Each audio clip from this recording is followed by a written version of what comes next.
Hi dear friends, welcome to chalk board stories. അപ്പോൾ നമ്മുടെ mock test സീരീസിലേക്ക് എല്ലാവർക്കും സ്വാഗതം. ഫിസിക്സിൻ്റെ 2 യൂണിറ്റും കൂടി കഴിഞ്ഞാൽ നമ്മുടെ ഫിസിക്സിൻ്റെ സിലബസ് കംപ്ലീറ്റ് ആകും. അപ്പോൾ ഇത് പ്രകാശത്തിൻ്റെ പ്രതിപതനം അപവർത്തനം എന്ന ആ ഒരു യൂണിറ്റാണ്. അതിൽ തന്നെ ഒരു 3-4 പാർട്ടായിട്ടായിരിക്കും ഞാൻ വീഡിയോ ചെയ്യുക. കാര്യം ഇതിൽ കൂടുതൽ വരുന്നത് പ്രോബ്ലംസ് ആയിട്ട് വരും. അപ്പോൾ നമുക്കത് ഒറ്റ വീഡിയോയിൽ ചെയ്യാൻ പറ്റില്ല. അപ്പോൾ അതുകൊണ്ട് 15 മാർക്കിനാണ് മോക്ക് ടെസ്റ്റ്. എപ്പോഴത്തെയും പോലെ തന്നെ എത്ര മാർക്ക് കിട്ടിയെന്ന് കമൻറ്റ് ചെയ്യുക. അതേപോലെ നമ്മുടെ ഒരു സ്റ്റുഡൻറ്റ് നമ്മളെ കോൺടാക്റ്റ് ചെയ്തിരുന്നു. അവരുടെ ഒരു സംരംഭത്തെ പറ്റി പറയാനായിട്ട്. അതായത് നമ്മുടെ LPUP സിലബസ് ബേസ്ഡ് ആയിട്ട് ഫിസിക്സ്, കെമിസ്ട്രി, ബയോളജി, അതേപോലെ സൈക്കോളജി എല്ലാ സബ്ജക്റ്റും ഉൾപ്പെടുത്തിക്കൊണ്ട് SCRT ഫാക്സും ഒക്കെ ഉൾപ്പെടുത്തി പ്രസ്താവന രീതിയിലും അല്ലാതെയും ഒക്കെ അവരുടെ ടീം ഒരു സെറ്റ് ഓഫ് ക്വസ്റ്റ്യൻസ് തയ്യാറാക്കിയിട്ടുണ്ട്. അതായത് ഫിസിക്സിൽ നിന്ന് എടുക്കാവുന്ന മാക്സിമം ക്വസ്റ്റ്യൻസ് ഉണ്ട് അതിൽ. അവരതെനിക്ക് അയച്ചു തന്നു. വായിച്ച് നോക്കിയിട്ട് നമുക്കൊരു റിവിഷൻ എന്ന നിലയ്ക്ക് നല്ല രീതിക്ക് അത് ഉപയോഗപ്പെടുമെന്ന് എനിക്ക് തോന്നുന്നുണ്ട്. കാര്യം എല്ലാം നമുക്കൊന്ന് റിക്കളക്ട് ചെയ്യാൻ പറ്റും. നമ്മൾ പഠിച്ച കാര്യങ്ങളൊക്കെ ഒന്ന് ഓർമ്മിച്ചെടുക്കാനായിട്ട് നന്നായിട്ട് ഹെൽപ്പ് ചെയ്യും. അപ്പോൾ അതേപോലെ തന്നെ അവരൊരു 40 സെറ്റ് മോഡൽ എക്സാമും കൂടി അവർ സെറ്റ് ചെയ്തിട്ടുണ്ട്. അപ്പോൾ ഞാൻ എന്തായാലും അവരുടെ ഡീറ്റെയിൽസ് ഞാൻ ഡിസ്ക്രിപ്ഷനിലും ഫസ്റ്റ് കമൻറ്റിലായിട്ടോ കൊടുത്തേക്കാം. നിങ്ങളൊന്നവരെ കോൺടാക്റ്റ് ചെയ്ത് നോക്കാം. ഓക്കെ, അപ്പോൾ നമുക്ക് ക്വസ്റ്റ്യനിലേക്ക് പോകാം. പ്രകാശത്തിൻ്റെ വേഗത ആദ്യമായി അളന്നത് ആരാണ്? പ്രകാശത്തിൻ്റെ വേഗത ആദ്യമായി അളന്നത് UP സ്കൂൾ ടീച്ചർ 2016 ചോദിച്ച ക്വസ്റ്റ്യനാണ്. ഐൻസ്റ്റീൻ, ന്യൂട്ടൺ, മാക്സ് പ്ലാങ്ക്, റോമർ. ആരാണ് പ്രകാശത്തിൻ്റെ വേഗത ആദ്യമായി അളന്നത്? അത് ഓപ്ഷൻ ഡി, റോമറാണ് പ്രകാശത്തിൻ്റെ വേഗത ആദ്യമായി അളന്നത്. ഇനി എന്തൊക്കെയാണ് പ്രകാശത്തിൻ്റെ വേഗത? എത്രയാണ്? 3 × 10⁸ മീറ്റർ/സെക്കൻഡ്. ഇതാണ് പ്രകാശത്തിൻ്റെ വേഗത എന്ന് പറയുന്നത്. അല്ലെങ്കിൽ അതിനെങ്ങനെ പറയാം? 3 ലക്ഷം km/s. ഒരു സെക്കൻഡിൽ 3 ലക്ഷം കിലോമീറ്ററാണ് പ്രകാശം സഞ്ചരിക്കുന്നത്. ഓക്കെ, പ്രകാശത്തിൻ്റെ സ്വഭാവത്തെക്കുറിച്ചുള്ള പഠനം അറിയപ്പെടുന്ന പേരെന്താണ്? ഒപ്റ്റിക്സ്. കളറ് മാറ്റാൻ പറഞ്ഞിരുന്നത് ഓർമ്മയില്ലാഞ്ഞിട്ടല്ല, എനിക്ക് ഒട്ടും സമയം കിട്ടാഞ്ഞിട്ടാണ്. കാര്യം ഇതിൻ്റെ പ്രസൻറ്റേഷൻ എനിക്കൊന്ന് റെഡിയാക്കി എടുക്കേണ്ടതുണ്ട്. അതുകൊണ്ടാണ് കുറച്ച് ദിവസത്തിനുള്ളിൽ നമുക്ക് സെറ്റാക്കാവേ. ഇനി എന്താണ് പ്രകാശത്തെക്കുറിച്ചുള്ള പഠനമാണ് എന്ത് പറയുന്നത്? ഒപ്റ്റിക്സ് എന്ന് പറയുന്നത്. പ്രകാശത്തിന് സഞ്ചരിക്കാൻ എന്ത് വേണ്ട? മാധ്യമം ആവശ്യമില്ല അല്ലേ? നമ്മൾ പഠിച്ചു ശബ്ദത്തിന് സഞ്ചരിക്കാൻ എന്ത് വേണം? മാധ്യമം ആവശ്യം വേണം. അപ്പോൾ നമുക്കിവിടെ എന്താണ്? പ്രകാശത്തിന് സഞ്ചരിക്കാൻ മാധ്യമം ആവശ്യമില്ല. Next question. പ്രകാശം ഏറ്റവും കൂടുതൽ പ്രവേഗം ഉള്ളത് എവിടെയായിരിക്കും പ്രകാശം ഏറ്റവും കൂടുതൽ വേഗത്തിൽ സഞ്ചരിക്കുന്നത്? അത് ശൂന്യതയിലാണ് പ്രകാശം ഏറ്റവും അധികം വേഗതയിൽ സഞ്ചരിക്കുന്നത്. താഴെ കൊടുത്തിരിക്കുന്നവയിൽ പ്രകാശിക സാന്ദ്രത ഏറ്റവും കൂടിയ മാധ്യമം ഏത്? പ്രകാശിക സാന്ദ്രത ഏറ്റവും കൂടിയ മാധ്യമം എന്ന് പറയുന്നത് ഏതാണ്? ശൂന്യത, ജലം, വജ്രം, വായു. ഓപ്ഷൻ ബി, വജ്രമാണ്. പ്രകാശം ഒരു മാധ്യമത്തിലൂടെ കടന്നു പോകുമ്പോൾ ആ മാധ്യമം അതിൻ്റെ വേഗതയെ എത്രത്തോളം സ്വാധീനിക്കുന്നു എന്നതിനെയാണ് പ്രകാശിക സാന്ദ്രത എന്ന് പറയുന്നത്. ഓക്കെ, പ്രകാശിക സാന്ദ്രത കൂടിയാൽ എന്ത് സംഭവിക്കും? പ്രകാശത്തിൻ്റെ വേഗത കുറയും. അപ്പോൾ എന്താണ്? പ്രകാശിക സാന്ദ്രതയും പ്രകാശത്തിൻ്റെ വേഗതയും എന്താണ്? വിപരീത അനുപാതത്തിലാണ്. ഒന്ന് കൂടുമ്പോൾ മറ്റേതെന്ത് ചെയ്യും? സ്വാഭാവികമായിട്ടും കുറയും. ഇനി പ്രകാശം ഏറ്റവും വേഗതയിൽ സഞ്ചരിക്കുന്നത് ശൂന്യതയിലാണെന്ന് നമ്മൾ പറഞ്ഞു അല്ലേ? അങ്ങനെ കണ്ടെത്തിയത് ആരാണ്? അത് ലിയോൺ ഫുക്കാൾട്ടാണ്. ആരാണ്? ലിയോൺ ഫുക്കാൾട്ടാണ് പ്രകാശം ഏറ്റവും വേഗതയിൽ ശൂന്യതയിലാണ് സഞ്ചരിക്കുന്നതെന്ന് കണ്ടെത്തിയത്. അതേപോലെ വ്യത്യസ്ത മാധ്യമത്തിലൂടെ പ്രകാശം സഞ്ചരിക്കുമ്പോൾ അതിന് വ്യത്യസ്ത വേഗതയാണെന്നും കണ്ടെത്തിയത് ആരാണ്? ലിയോൺ ഫുക്കാൾട്ടാണ്. പ്രകാശ സാന്ദ്രത ഏറ്റവും കുറവ് ഏതിലായിരിക്കും? നമ്മൾ പറഞ്ഞു പ്രകാശത്തിൻ്റെ വേഗത കൂടുതൽ എവിടെയാണ്? ഏറ്റവും കൂടുതൽ ശൂന്യതയിലാണ്. അപ്പോൾ സാന്ദ്രത ഏറ്റവും കുറവ് എവിടെയായിരിക്കും? സാന്ദ്രത ഏറ്റവും കുറവും നമ്മുടെ ശൂന്യതയിലായിരിക്കും. നമ്മൾ പറഞ്ഞു പ്രകാശിക സാന്ദ്രത കൂടുന്നതനുസരിച്ച് വേഗത കുറയും. വേഗത കൂടുന്നതനുസരിച്ച് സാന്ദ്രത എന്തായിരിക്കും? കുറഞ്ഞുകൊണ്ടിരിക്കും. ഓക്കെ, അപ്പോൾ പ്രകാശിക സാന്ദ്രത ഏറ്റവും കൂടിയ മാധ്യമം വജ്രമാണെങ്കിൽ പ്രകാശത്തിൻ്റെ വേഗത ഏറ്റവും കുറഞ്ഞ മാധ്യമം ഏതാണ്? അത് വജ്രമാണ്. മനസ്സിലായില്ലേ? പ്രകാശിക സാന്ദ്രത കൂടിയതാണ് വജ്രം. അപ്പോൾ പ്രകാശത്തിൻ്റെ വേഗത ഏറ്റവും കുറഞ്ഞ മാധ്യമം എന്താണ്? വജ്രമായിരിക്കും. Okay, next question. സൂര്യനിൽ നിന്നും പ്രകാശത്തിന് ഭൂമിയിലേക്ക് എത്താൻ എത്ര സമയം വേണമെന്ന്? എത്ര സമയമാണ്? 8 മിനിറ്റ് 20 സെക്കൻഡാണ്. 8 മിനിറ്റ് 20 സെക്കൻഡ് അല്ലെങ്കിൽ എത്രയാണ്? 500 സെക്കൻഡ് എന്ന് പറയും. ഇതാണ് പ്രകാശത്തിന് നമ്മുടെ സൂര്യനിൽ നിന്ന് പ്രകാശം നമ്മുടെ ഭൂമിയിലേക്ക് എത്താനായിട്ട് വേണ്ട സമയം എന്ന് പറയുന്നത്. Okay, next question. നക്ഷത്രങ്ങൾ മിന്നിത്തിളങ്ങുന്നതിന് കാരണമായ പ്രകാശ പ്രതിഭാസം എന്ത്? ഏതായിരിക്കും നക്ഷത്രങ്ങൾ മിന്നിത്തിളങ്ങാനുള്ള കാരണം? അന്തരീക്ഷ അപവർത്തനം, പ്രതിപതനം, വിസരണം, പ്രകീർണനം. ഏതാണ്? അത് ഓപ്ഷൻ എ അന്തരീക്ഷ അപവർത്തനമാണ്. അതായത് പ്രകാശിക സാന്ദ്രത എന്താണ്? നമുക്ക് ഒരു മാധ്യമത്തിൽ നിന്ന് മറ്റൊരു മാധ്യമത്തിലേക്ക് പോകുമ്പോഴേക്കും പ്രകാശത്തിന് എന്ത് സംഭവിക്കുന്നുണ്ട്? വ്യതിയാനം സംഭവിക്കുന്നുണ്ട്. ഒന്നുകിൽ അത് ലംബത്തോടടുക്കും, അല്ലെങ്കിൽ ലംബത്തിൽ നിന്ന് അകന്നു പോകും. അപ്പോൾ നമുക്ക് ഇവിടെ ആ ഒരു പ്രകാശിക സാന്ദ്രതയ്ക്ക് വ്യത്യാസം അനുസരിച്ച് എന്ത് സംഭവിക്കുന്നുണ്ട്? രണ്ട് മാധ്യമങ്ങളിൽ നിന്ന് വ്യത്യാസം, സാന്ദ്രത വ്യത്യാസമുള്ള രണ്ട് മാധ്യമങ്ങളിൽ നിന്ന്, അതായത് നമ്മുടെ ഇങ്ങനെ ഓരോ ലെയറും ആണല്ലേ. അപ്പോൾ ഇവിടെ ആയിരിക്കേണ്ട നക്ഷത്രം എന്ത് ചെയ്യും? ഇതിങ്ങനെ വരുമ്പോഴേക്കും ഓരോ ലെയർ കഴിയുമ്പോഴും അതിന് വ്യത്യാസം വരും. സോ ഇതിന് ചേഞ്ച് ചെയ്ത് വന്ന് നമുക്ക് ചിലപ്പോൾ നക്ഷത്രം ഇവിടെയൊക്കെ ആയിട്ട് കാണപ്പെടും.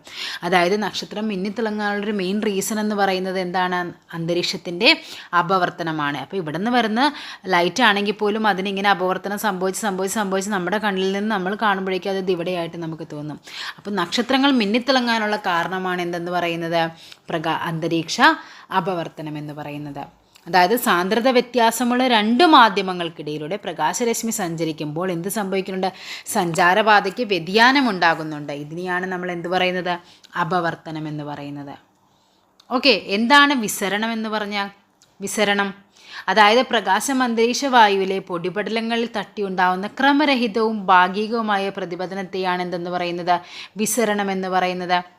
ഓക്കെ, അത് നമുക്ക് ഡീറ്റെയിൽ ആയിട്ട് നമുക്ക് അടുത്ത ക്വസ്റ്റ്യനിൽ നമുക്ക് പറയാം. ജലത്തിൻ്റെ ക്രിട്ടിക്കൽ കോണത്ര എന്ന് ചോദിച്ചിരിക്കുന്നത് 28, 42, 48.6, 55 എത്രയായിരിക്കും? ഓപ്ഷൻ സി 48.6 ആണ്. എന്താണ് ക്രിട്ടിക്കൽ കോൺ എന്ന് പറയുന്നത്? അതായത് പ്രകാശം ഇങ്ങനെ രണ്ട് മാധ്യമത്തിൽ നിന്ന് ഇങ്ങനെ വരുവാണ്. ഇങ്ങനെ വന്ന് നമ്മൾ എന്ത് സംഭവിക്കുന്നുണ്ട്? ചിലപ്പോൾ ഇതിങ്ങനെ അകന്നു പോകും. അങ്ങനെ അടുത്തത് വരുമ്പോഴേക്കും എന്ത് സംഭവിക്കും? നമ്മൾ ഇങ്ങനെ വിട്ടു, അപ്പോൾ ഇതെന്താ ഇങ്ങനെ അകന്നു പോയി. അങ്ങനെ പ്രകാശം നമ്മൾ ഇവിടുന്ന് വിടുന്നതിൻ്റെ അനുസരിച്ച് എന്ത് ചെയ്യുന്നുണ്ട്? ഇതിനും വ്യത്യാസം ഇവിടെ സംഭവിക്കുന്നുണ്ട്. അങ്ങനെ സംഭവിച്ച് ഇതെന്ത് സംഭവിക്കുന്നുണ്ട്? ഇങ്ങനെ വന്ന് വീഴുന്ന പ്രകാശം കറക്റ്റ് ഇതിങ്ങനെ 90 ഡിഗ്രി ആയിട്ട് പോകും. ഇതിൻ്റെ മുകളിൽ കൂടി തന്നെ ഇതിങ്ങനെ പോകും. ഈ ഒരു അളവിനെയാണ് എന്ത് പറയുന്നത്? ക്രിട്ടിക്കൽ കോൺ എന്ന് പറയുന്നത്. അതായത് എന്താണ്? പ്രകാശ സാന്ദ്രത കൂടിയ മാധ്യമത്തിൽ നിന്ന് കുറഞ്ഞ മാധ്യമത്തിലേക്ക് കടക്കുമ്പോൾ അപവർത്തന കോൺ എത്രയാവണം? 90 ഡിഗ്രി ആവണം. 90 ഡിഗ്രി ആകുമ്പോഴാണ് എന്തെന്ന് പറയുന്നത്? അതിനെ ക്രിട്ടിക്കൽ കോൺ എന്ന് പറയുന്നത്. അപ്പോൾ ജലത്തിൻ്റെ ക്രിട്ടിക്കൽ കോൺ എന്ന് പറയുന്നത് എത്രയാണ്? 48.6 ആണ്. അത് NCERT പ്രകാരം 48.75 ഡിഗ്രിയാണ്. ഇത് SCERT പ്രകാരമാണ്. ഇത് NCERT പ്രകാരം 48.75 ആണ്. ഇനി ഈ 42 എന്ന് പറയുന്ന ഗ്ലാസിൻ്റെ ക്രിട്ടിക്കൽ കോണാണ്. ഗ്ലാസ് ആണെങ്കിൽ അത് എത്രയാണ്? 42 ഡിഗ്രിയിൽ നമ്മൾ ഈ ഒരു ലൈറ്റ് ഇതുവഴി വിട്ട് കഴിഞ്ഞാൽ ഇതെന്ത് സംഭവിക്കും? ഇത് അതിൻ്റെ ഉപരിതലത്തിലൂടെ കടന്നു പോകും. അതാണ് എന്തെന്ന് പറയുന്നത്? ക്രിട്ടിക്കൽ കോൺ എന്ന് പറയുന്നത്. ഇനി ഈ ക്രിട്ടിക്കൽ കോണിനേക്കാൾ ഇപ്പോൾ 42 ആണെന്ന് നമ്മൾ പറഞ്ഞു ഗ്ലാസ്. ഈ ക്രിട്ടിക്കൽ കോണിനേക്കാൾ ഒരിത്തിരി കൂട്ടിയാൽ പോലും അതെന്ത് സംഭവിക്കും? തിരിച്ച് റിഫ്ലക്റ്റ് ചെയ്യും. അതിനെയാണ് നമ്മൾ എന്ത് പറയുന്നത്? പൂർണ്ണാന്തരിക പ്രതിഫലനം എന്ന് പറയും. ടോട്ടൽ ഇൻറ്റേർണൽ റിഫ്ലക്ഷൻ എന്ന് പറയും. അതാണ് നമ്മുടെ ഈ മരുഭൂമികളിലൊക്കെ നമുക്ക് മിറാഷില്ലേ, മരീചിക, ആ ഒരു പ്രതിഭാസത്തിന് കാരണമൊക്കെ എന്താണ്? ടോട്ടൽ ഇൻറ്റേർണൽ റിഫ്ലക്ഷനാണ്. അതേപോലെ തന്നെ നമുക്ക് ഒപ്റ്റിക്കൽ ഫൈബറുകളിൽ എന്താണ്? ടോട്ടൽ ഇൻറ്റേർണൽ റിഫ്ലക്ഷനാണ്. ഫൈബർ ഒപ്റ്റിക്സിൻ്റെ പിതാവ് എന്നറിയപ്പെടുന്ന ആരാണ്? ഫൈബർ ഒപ്റ്റിക്സിൻ്റെ പിതാവാണ് നരീന്ദർ സിംഗ് കപാനി എന്ന് പറയും. ആരാണ്? നരീന്ദർ സിംഗ് കപാനിയാണ് ഫൈബർ ഒപ്റ്റിക്സിൻ്റെ പിതാവ്. ഫൈബർ ഒപ്റ്റിക്സിൽ ഉപയോഗിക്കുന്ന പ്രതിഭാസം ഏതാണ്? അത് പൂർണ്ണാന്തര പ്രതിഫലനമാണ്. Okay, next question. വാഹനങ്ങളുടെ റിയർ വ്യൂ മിററിൽ ഉപയോഗിക്കുന്ന എന്താണ്? Convex lens, concave lens. ദർപ്പണമാണല്ലേ. അപ്പോൾ ദർപ്പണമാകുമ്പോഴേക്കും ഇതിൽ രണ്ടിൽ ഏതെങ്കിലും ഒന്നായിരിക്കും. അപ്പോൾ ഏതായിരിക്കും? അത് കോൺവെക്സ് ദർപ്പണമാണ്. കോൺവെക്സ് ആണ് എന്തിലുപയോഗിക്കുന്നത്? റിയർ വ്യൂ മിററായിട്ട് ഉപയോഗിക്കുന്നത് കോൺവെക്സ് ദർപ്പണമാണ്. Next question. ലെൻസുകളുടെ നിർമ്മാണത്തിന് ഉപയോഗിക്കുന്നത് ഏത് ഗ്ലാസ് ആണെന്ന്? ലെൻസുകളുടെ നിർമ്മാണത്തിന് ഉപയോഗിക്കുന്ന ഗ്ലാസ് ഏതെന്നാണ് ചോദിച്ചിരിക്കുന്നത്. Flint glass, soda glass, hard glass, borosilicate glass. ഏതാണ് ലെൻസുകളുടെ നിർമ്മാണത്തിനായിട്ട് ഉപയോഗിക്കുന്നത്? അത് ഫ്ലിൻറ്റ് ഗ്ലാസ് ആണ്. ലെൻസുകളുടെ നിർമ്മാണത്തിന് ഉപയോഗിക്കുന്നത് ഫ്ലിൻറ്റ് ഗ്ലാസ് ആണ്. Soda lime, soda glass, soft glass എന്നിവ എന്തിനാണ്? ജനൽപ്പാളികൾ, ദർപ്പണങ്ങൾ, ബോട്ടിലുകൾക്കൊക്കെ ഉപയോഗിക്കുന്ന ഏതാണ്? സോഡ ലൈം ഗ്ലാസ് ആണ്. ഹാർഡ് ഗ്ലാസ് എന്തിനാണ് ഉപയോഗിക്കുന്നത്? ലബോറട്ടറി ഉപകരണങ്ങൾക്കൊക്കെ ഉപയോഗിക്കുന്നതാണ് ഹാർഡ് ഗ്ലാസ് എന്ന് പറയുന്നത്. ബോറോസിലിക്കേറ്റ് ഗ്ലാസ് അല്ലെങ്കിൽ പൈറക്സ് ഗ്ലാസ് എന്തിനാണ്? ലബോറട്ടറി ഉപകരണങ്ങൾക്കായിട്ട് ഉപയോഗിക്കുന്നത്. ലെൻസുകൾ, പ്രസങ്ങൾ എന്നിവ നിർമ്മിക്കുന്നത് ഫ്ലിൻറ്റ് ഗ്ലാസ് അഥവാ ഒപ്റ്റിക്കൽ ഗ്ലാസ് അഥവാ ലെഡ് ഗ്ലാസ് ആണ്. ഓക്കെ, ജസ്റ്റ് ഒന്ന് പഠിച്ചു വയ്ക്കുക. ഒരു കോൺകേവ് ദർപ്പണത്തിന് മുൻപിൽ വസ്തു വെച്ചപ്പോൾ യഥാർത്ഥമോ മിഥ്യയോ ആയ യാതൊരു പ്രതിബിംബങ്ങളും ഉണ്ടായില്ല. എന്നാൽ ആ വസ്തു എവിടെയായിരിക്കും വസ്തു വെച്ചതെന്നാണ് ചോദിച്ചിരിക്കുന്നത്. എവിടെയായിരിക്കണം വസ്തു വെച്ചത്? ഒരു കോൺകേവ് ദർപ്പണത്തിൻ്റെ മുൻപിൽ വസ്തു വെച്ചപ്പോൾ യഥാർത്ഥമോ മിഥ്യയോ ആയ യാതൊരു പ്രതിബിംബവും ഉണ്ടായില്ല. ഓക്കെ, എഫിൽ വെക്കുമ്പോൾ എന്ത് സംഭവിക്കുന്നതെന്നാണ് ചോദിച്ചിരിക്കുന്നത്. അപ്പം നമുക്കറിയാം, ഇതാണ് കോൺകേവ് ദർപ്പണം എന്ന് പറയുന്നത്. ഓക്കെ, ഇതാണ് കോൺകേവ് ദർപ്പണം. ഇതാണ് അതിൻ്റെ മുഖ്യ അക്ഷം എന്ന് പറയുന്നത്. ഇതാണ് അതിൻ്റെ ഫോക്കസ് എന്ന് പറയുന്നത്. ഒരു ഫോക്കസിൽ നമ്മൾ ഒരു ഒബ്ജക്റ്റ് വെച്ച് കഴിഞ്ഞാൽ അതെന്ത് സംഭവിക്കുന്നുണ്ട്? അതിങ്ങനെ വന്ന് യഥാർത്ഥമോ വിദ്യമോ ആയ പ്രതിബിംബങ്ങളും ഉണ്ടായില്ലെന്നാണ് പറഞ്ഞത്. ഒരു പ്രതിബിംബങ്ങളും ഉണ്ടാകാത്തത് ആകപ്പാടെ അത് എഫിൽ വെക്കുമ്പോൾ മാത്രമാണ്, ഫോക്കസിൽ ഒബ്ജക്റ്റ് വെക്കുമ്പോൾ മാത്രമാണ് പ്രതിബിംബം ഉണ്ടാവാതിരിക്കുന്നത്. അതിൻ്റെ ഒരു നല്ലൊരു ബോക്സ് നമുക്ക് 10th ടെക്സ്റ്റ് ബുക്കിൽ പഠിക്കാനുണ്ട്. അപ്പോൾ അതെന്തായാലും അത് അടുത്ത ക്ലാസ്സിൽ അതിൻ്റെ ഓരോന്നുമായിട്ട് നമുക്ക് ഡീറ്റെയിൽ ആയിട്ട് പറയാം. അപ്പോൾ ഇവിടെ പറയുന്നത് എന്താണ്? ഇതിങ്ങനെയാണ് വരുന്നത്, എഫിലാണ് വെക്കുന്നത്. എന്താണെന്ന് കാണിച്ചു തരാം. അതായത് ഇതാണ് നമ്മുടെ ഒബ്ജക്റ്റ് എന്ന് പറയുന്നത്. ഇതിവിടെ ലൈറ്റ് എന്താണ്? പ്രിൻസിപ്പൽ ആക്സിസിന് പാരലായിട്ടാണ് ലൈറ്റ് പോകുന്നതെങ്കിൽ അത് എന്തിലൂടെ കടന്നു പോകും? അത് ഫോക്കസിലൂടെ കടന്നു പോകും. ഓക്കെ, അതേപോലെ ഇവിടുത്തെ ഒരു ഇതിലൂടെ ഇങ്ങനെയും കടന്നു പോയി കഴിഞ്ഞാൽ അത് അതിലൂടെ തന്നെ തിരിച്ചും പോകും. ഇതൊരിക്കലും എന്ത് ചെയ്യുന്നില്ല? കൂട്ടിമുട്ടുന്നില്ല. ഇതിങ്ങനെ പോയിക്കൊണ്ടേയിരിക്കും. കണ്ടോ, ഇത് എവിടെയെങ്കിലും കൂട്ടിമുട്ടിയാലാണ് നമുക്ക് എന്തായിട്ട് കിട്ടുന്നത്? ഒരു ഒബ്ജക്റ്റ് ഫോം ചെയ്യുള്ളൂ, അതിൻ്റെ ഒരു പ്രതിബിംബം എവിടെയെങ്കിലും ഫോം ചെയ്യുള്ളൂ. പക്ഷെ ഒരിക്കലും എന്താണ്? എഫിലാണ് വസ്തു വയ്ക്കുന്നതെങ്കിൽ അവിടെ എന്ത് സംഭവിക്കുന്നില്ല? യഥാർത്ഥമായതാണെങ്കിൽ ആയതോ അല്ലെങ്കിൽ മിഥ്യയായതോ ഒരു പ്രതിബിംബം ഒരിക്കലും അവിടെ രൂപപ്പെടില്ല. ഓക്കെ, നെക്സ്റ്റ് ക്വസ്റ്റ്യൻ നോക്കാം. പ്രസ്താവനകൾ പരിശോധിച്ച് ശരിയായവ കണ്ടെത്തുക. ഒരു ദർപ്പണത്തിൻ്റെ പ്രതിപതന തലം അറിയുന്നത് അപ്പേർച്ചർ എന്നാണ്. വക്രതാ കേന്ദ്രത്തിൽ നിന്നും ദർപ്പണത്തിൻ്റെ പ്രതിപതന തലത്തിലേക്കുള്ള അകലമാണ് വക്രതാ ആരം എന്ന് പറയുന്നത്. വക്രതാ കേന്ദ്രത്തെയും പ്രതിപതന തലത്തിൻ്റെ മധ്യബിന്ദുവിനെ ബന്ധിപ്പിച്ചുകൊണ്ട് കടന്നു പോകുന്ന നേർരേഖയാണ് പോൾ എന്നറിയപ്പെടുന്നത്. ഒരു ദർപ്പണത്തിൻ്റെ പ്രതിപതന തലം, ഇതാണ് ദർപ്പണമെങ്കിൽ ഇതിൻ്റെ ഈ പ്രതിപതന തലം അറിയപ്പെടുന്ന പേര് അപ്പേർച്ചർ എന്നാണ്. ഇത് ശരിയായ പ്രസ്താവനയാണ്. വക്രതാ കേന്ദ്രത്തിൽ നിന്നും ദർപ്പണത്തിൻ്റെ പ്രതിപതന തലത്തിലേക്കുള്ള അകലമാണ് വക്രതാ ആരം. ഇതാണ് വക്രതാ കേന്ദ്രം. ഇവിടുന്ന് ഇങ്ങോട്ടേക്കുള്ള അകലത്തെ പറയുന്ന പേരാണ് എന്ത്? വക്രതാ ആരം എന്ന് പറയുന്നത്. വക്രതാ കേന്ദ്രത്തെയും പ്രതിപതന തലത്തിൻ്റെ മധ്യബിന്ദുവിലൂടെയും ബന്ധിപ്പിച്ചുകൊണ്ട് കടന്നു പോകുന്ന രേഖയാണ് എന്തെന്നറിയപ്പെടുന്നത്? ഈ മധ്യബിന്ദുവിനെയാണ് നമ്മൾ പോൾ എന്ന് പറയുന്നത്. അതായത് ഈ പോളിനെയും ഈ സിയിലൂടെയും കടന്നു പോകുന്നതിന് പ്രിൻസിപ്പൽ ആക്സിസ് എന്ന് പറയും. പ്രിൻസിപ്പൽ ആക്സിസ് അഥവാ എന്ത് പറയും? മുഖ്യ അക്ഷം എന്ന് പറയും. മുഖ്യ അക്ഷം എന്ന് പറയും. ഓക്കെ, ഇതാണ് നമ്മുടെ ടോപ്പിക്. അപ്പോൾ എന്താണ്? ഇത് തെറ്റായ പ്രസ്താവനയാണ്, ഇത് ശരിയാണ്. 1, 2 ശരി, 3 തെറ്റാണ്. നെക്സ്റ്റ് ക്വസ്റ്റ്യനിലേക്ക് പോകാം. അപ്പോൾ ഇതാണ് സംഭവം. അതായത് ഇതാണ് നമ്മുടെ അപ്പേർച്ചർ എന്ന് പറയുന്നത് ഈ പ്രതിപതന തലമാണ്. ഈ സി എന്ന് പറയുന്നതാണ് എന്താ? വക്രതാ കേന്ദ്രം. അതായത് അത് ഏത് ഗോളത്തിൻ്റെ ഭാഗമാണോ അതിൻ്റെ സെൻറ്ററിനെയാണ് നമ്മൾ വക്രതാ കേന്ദ്രം എന്ന് പറയുന്നത്. ഇനി ഇതെന്ന് പറയുന്നത് എന്താണ്? ഇതൊക്കെ എന്താണ്? വക്രതാ ആരങ്ങളാണ്. ഈ പി എന്ന് പറയുന്നതാണ് പോള്. ഈ സി പി എന്ന് പറയുന്നത് എന്താണ്? മുഖ്യ അക്ഷം അഥവാ എന്തെന്ന് പറയും? പ്രിൻസിപ്പൽ ആക്സിസ് എന്ന് പറയും. Okay, next question. ഒരു ഗോളീയ ദർപ്പണത്തിൻ്റെ ഫോക്കസ് ദൂരവും ആ ദർപ്പണത്തിൻ്റെ വക്രത ആരവും തമ്മിലുള്ള ബന്ധമെന്ത്? ഏതാണ്? എഫ് ഫോക്കസ് ദൂരം. ഫോക്കസ് ദൂരം എന്ന് പറയുന്നത് r/2 ആയിരിക്കും. ഓക്കെ, അതായത് ഇതാണ് നമ്മുടെ ഫോക്കസ് ദൂരം എന്ന് പറയുന്നത്. ഇതിൻ്റെ പകുതി ആയിരിക്കും എന്തെന്ന് പറയുന്നത്? ഇവിടെയായിരിക്കും എഫ് വരുന്നത്. ഉണ്ടോ? ഇതാണ് വക്രത ആരം. അപ്പോൾ ഇതിൻ്റെ പകുതിയായിട്ട് വരുന്നതാണ് എഫ് ഫോക്കസ് ദൂരം എന്ന് പറയുന്നത്. അപ്പോൾ ഇവിടെ എന്താ പറഞ്ഞിരിക്കുന്നത്? ഒരു ഗോളീയ ദർപ്പണത്തിൻ്റെ ഫോക്കസ് ദൂരവും ആ ദർപ്പണത്തിൻ്റെ ഇതാണ് വക്രതാരം. ഇതായിരിക്കും എഫ്. അതായത് ഇത് എത്രയാണോ അതിൻ്റെ പകുതി, ഇത് മൊത്തം എത്രയാണ്, 6 ആണ്, റേഡിയസ് ആണ്. അപ്പോൾ ഇതിൻ്റെ പകുതി ആയിരിക്കും എഫ് എന്ന് പറയുന്നത്. So F equal to r/2. So answer വരുന്നത് F equal to r/2, option A ആണ്. Next question. ഒരു ഗോളീയ ദർപ്പണത്തിൻ്റെ വക്രത ആരം 20 ആയാൽ ഫോക്കസ് ദൂരം എത്ര? അതായത് എഫ് ഈക്വൽ ടു r/2. ഇതാണ് നമ്മുടെ ഇക്വേഷൻ. അതായത് 20/2 ഈക്വൽ ടു എത്ര വരും? 10 centimetre. So option B 10 centimetre ആണ് ഇവിടുത്തെ ഫോക്കസ് ദൂരം എന്ന് പറയുന്നത്. 2 സമതല ദർപ്പണങ്ങളുടെ ഒരു ജോഡി അരികുകൾ ചുവടെ കൊടുത്തിരിക്കുന്ന ഏത് കോണളവിൽ ക്രമീകരിക്കുമ്പോഴാണ് ഏറ്റവും കൂടുതൽ പ്രതിബിംബങ്ങൾ ലഭിക്കുന്നത്? അതായത് സമതല ദർപ്പണത്തിൽ പ്രതിബിംബം കിട്ടുന്നത് നമുക്കറിയാം എങ്ങനെയാണ്. അതിനൊരു ഇക്വേഷൻ ഉണ്ട്. ഏതാണത്? n ഈക്വൽ ടു എത്ര പ്രതിബിംബം എന്ന് പറയുന്നത് n equal to 360 divide by theta minus 1 ആണ്. ഇവിടെ തീറ്റ ചെറുതാകും തോറും എന്താണ്, നമ്പർ ഓഫ് പ്രതിബിംബങ്ങളുടെ എണ്ണം എന്താണ്, കൂടിക്കൊണ്ടിരിക്കും. അപ്പോൾ ഇവിടെ ഏറ്റവും ചെറുത് ഏതാണ്? 30 അല്ലേ? സോ ഏറ്റവും കൂടുതൽ പ്രതിബിംബം ലഭിക്കുന്നത് 30 ഡിഗ്രിയിൽ വെക്കുമ്പോഴാണ്.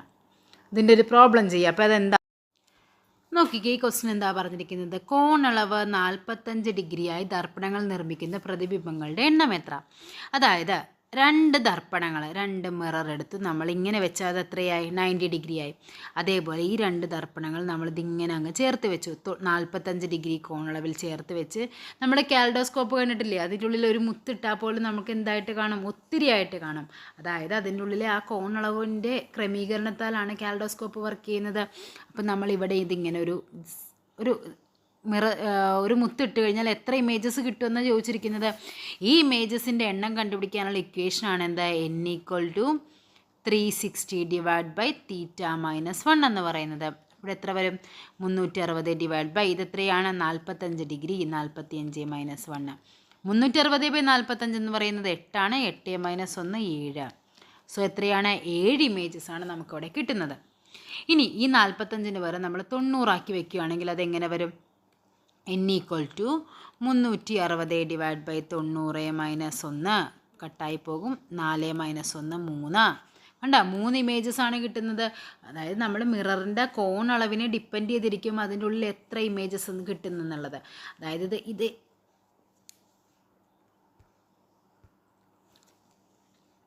അപ്പോൾ ഇത് നമ്മുടെ LGSന് ചോദിച്ച ക്വസ്റ്റ്യൻ. അപ്പോൾ നമുക്കിത് ചോദിക്കാൻ ഒരു LPUP ലെവലിൽ ഇത് ചോദിക്കാനുള്ള ചാൻസ് വളരെ കൂടുതലാണ്. കാര്യം ഈ ഒരു ഇക്വേഷൻ നമ്മൾ അറിഞ്ഞിരുന്നാലേ നമുക്ക് ഈ പ്രോബ്ലം ചെയ്യാൻ പറ്റുള്ളൂ. അപ്പോൾ n equal to number of images അല്ലെങ്കിൽ പ്രതിബിംബങ്ങളുടെ എണ്ണം എന്ന് പറയുന്നത് n equal to 360 divide by theta by minus 1 ആണ്.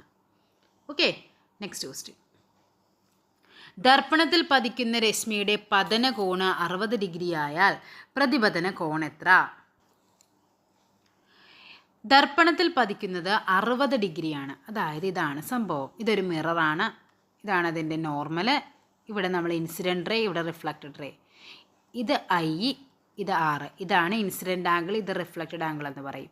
ഇത് എന്ന് പറയുന്നത് നമുക്കറിയാം ദർപ്പണവുമായി ബന്ധപ്പെട്ടൊരു നിയമമുണ്ട്. പതനരശ്മി, പ്രതിപതന രശ്മി, അതേപോലെ പതന ബിന്ദുവ് പ്രതിപതന തലത്തിൽ വരയ്ക്കുന്ന ലംബം, ഈ നോർമൽ, ഇവയെല്ലാം ഒരേ പ്രതലത്തിലായിരിക്കണം. പിന്നെ അവർ പറയുന്നൊരു കാര്യമാണ് പതന കോണും പ്രതിപതന കോണും ഇൻസിഡൻറ്റ് റേയും റിഫ്ലക്റ്റഡ് റേയും എപ്പോഴും എന്തായിരിക്കും? തുല്യമായിരിക്കും. അതായത് ഇവിടെ 60 ആണെങ്കിൽ ആൻസറും എത്രയായിരിക്കും? അതിന് 60 തന്നെയായിരിക്കും. ഇവിടെ നമ്മൾ പ്രതിപതന കോൺ 30 ഡിഗ്രി ആണെങ്കിൽ എത്രയായിരിക്കും? ഇത് 30 ആണെങ്കിൽ റിഫ്ലക്റ്റഡ് റേയും എത്രയായിരിക്കും? 30 ആയിരിക്കും. നമ്മൾ ഇവിടെ 100 കൊടുത്താൽ ഇവിടെയും എന്ത് കിട്ടണം? 100 കിട്ടണം. അതാണ് ആ പറയുന്ന നിയമം. അതായത് ഒരു ദർപ്പണത്തിലേക്ക് പതിക്കുന്നതിനെയാണ് നമ്മൾ പതനരശ്മി എന്ന് പറയുന്നത്, പോകുന്നതിനെയാണ് പ്രതിപതനം എന്ന് പറയുന്നത്. അതായത് പതനകിരണവും പ്രതിപതന കിരണവും എപ്പോഴും, അല്ലെങ്കിൽ പതനകോണും പ്രതിപതന കോണും എല്ലായ്പ്പോഴും എന്തായിരിക്കും? തുല്യമായിരിക്കും. ഓക്കെ, അപ്പോൾ നമ്മുടെ 15 ക്വസ്റ്റ്യൻ കഴിഞ്ഞു. ഇനി ഇതിൻ്റെ നെക്സ്റ്റ് നമ്മുടെ ഫോക്കസും വെച്ചിട്ടുള്ള പ്രോബ്ലംസ് ഉണ്ട്. അതേപോലെ ഫോക്കസും പവറും ഒക്കെ വെച്ചുള്ള പ്രോബ്ലംസ് ഉണ്ട്. ഒരു 2-3 വീഡിയോ ആയിട്ട് നമുക്കത് ചെയ്ത് തീർക്കാം. അപ്പോൾ എപ്പോഴത്തെയും പോലെ എല്ലാവരും എന്ത് ചെയ്യുക? നമ്മുടെ മാർക്ക് എത്രയാണെന്ന് കമൻറ്റ് ചെയ്യുക. അപ്പോൾ അടുത്തൊരു വീഡിയോയുമായി വീണ്ടും കാണാം. താങ്ക്